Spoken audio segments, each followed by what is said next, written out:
Sa umaga na ito, ang ating scripture reading ay nasa Isaiah chapter 9.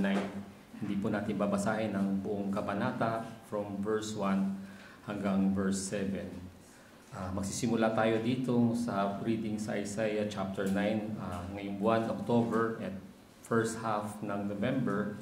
Then pupunta tayo sa Isaiah chapter 7 sa second half of November until December. Bahagi po ito ng tinatawag na Emmanuel Trilogy. Itong second part, itong Isaiah chapter 9 is the kingship of the Emmanuel. Yung chapter 7 is the birth of the Emmanuel. Kaya tinaon ko siya sa December. Inuna ko muna yung second part ng Emmanuel Trilogy. So simulan ko na po ang pagbasa, Isaiah chapter 9 verse 1. Nevertheless, the gloom will not be upon her who is distressed, as when at first he lightly esteemed the land of Zebulun and the land of Naphtali, and afterward more heavily oppressed her by the way of the sea beyond the Jordan in the Galilee of the Gentiles. The people who walk in darkness have seen a great light. Those who dwell in the land of the shadow of death, upon them a light has shined. You have multiplied the nation and increased its joy.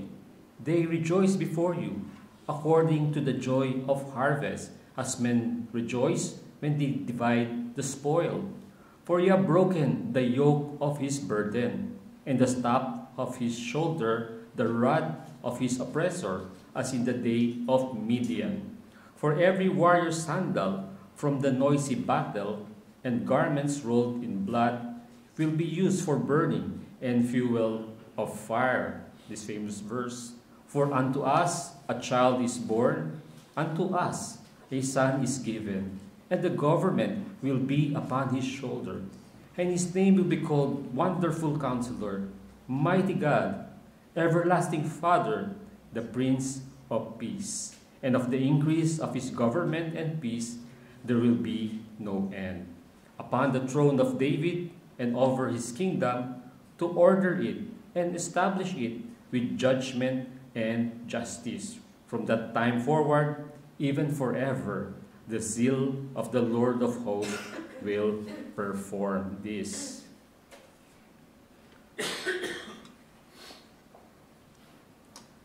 There is little wonder why Isaiah is often called the fifth gospel. Itong Isaiah chapter 9 ay nasa gitna nga ng tinatawag na Emmanuel Trilogy or the Book of Emmanuel, nag-start sa chapter 7 hanggang chapter 12. Kasama dito ang tatlong principal text na kadalasan ginagamit tuwing Christmas season. Ang chapter 7 ay tumuturo sa virgin birth ni Emmanuel, God with us. Ang chapter 11 naman, dinidescribe yung ministry at work ng royal seed ni David. At sa gitna nitong trilogy ay itong chapter 9. Kasama dito yung kilalang-kilala na verse 6 na binasa natin kanina, na kung saan ina-identify dito yung character ng Messiah at yung difference na magagawa ng kanyang presence dito sa mundo. Ang setting itong chapter ay nasa panahon ng Assyrian domination o yung pananakop ng Assyria, not just in Israel but in the surrounding countries, na masusundan pa ng kadiliman ng pananakop ng Babylon, Persia, Greece, at Rome. With prophetic insight and foresight, nakita ni Isaiah na nang maglaho ang kadiliman at dumating ang liwanag, dala ng bagong araw ng kaligtasan dahil sa Messiah. Nagsimula itong chapter 9 with a description of the gloom of darkness without Christ. Itong political and national bondage ay picture lang ng mas malalim na kadiliman dala ng spiritual ignorance and blindness dahil sa kasalanan at pagdurusa sa kanilang dinadanas bunga nitong kasalanan. They are born into sin and bounded by a depraved will, captivated and blinded by the God of this world, dead in trespasses and sins, incapable of escaping the darkness of death. But the people that walk in darkness have seen a great light o marvelous light sa ibang translation ayon sa verse 2. When there is light, of course, the darkness disappears. Now sa Matthew chapter 4 verse 12 to 17, babasahin ko.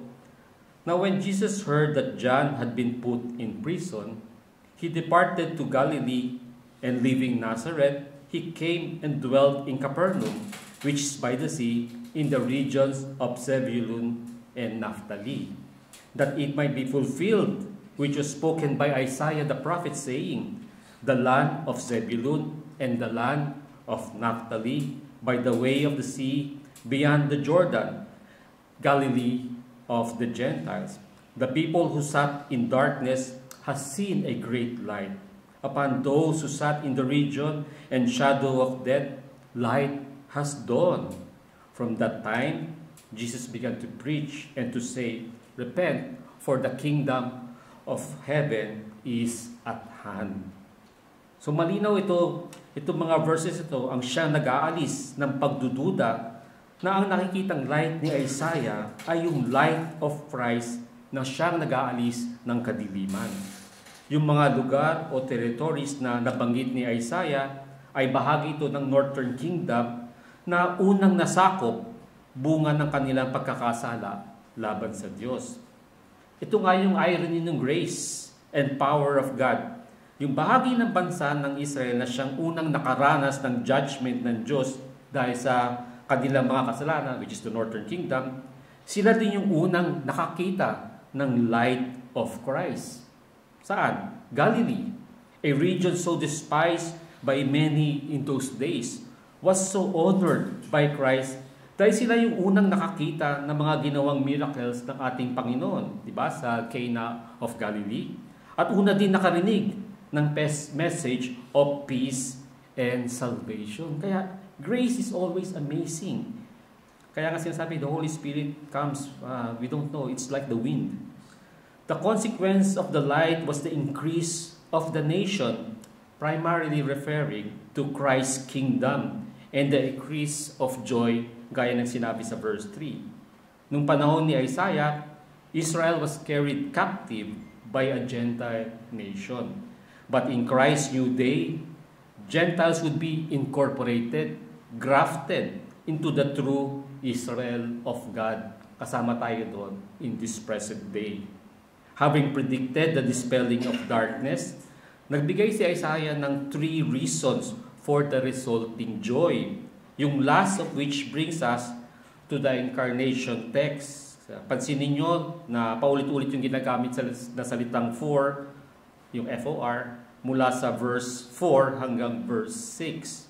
Yung unang reason ay, deliverance from oppression, sabi sa verse 4. Pangalawang reason ay peace, verse 5. At pangatlo ay yung birth of a child, verse 6 and verse 7. Sa susunod na scripture natin, magpo-focus lang tayo sa third reason na nagka-highlight ng 5 significant truths about Jesus Christ. That text speaks specifically of the kingly office of Christ Jesus. So may the Lord bless the reading of His word this morning.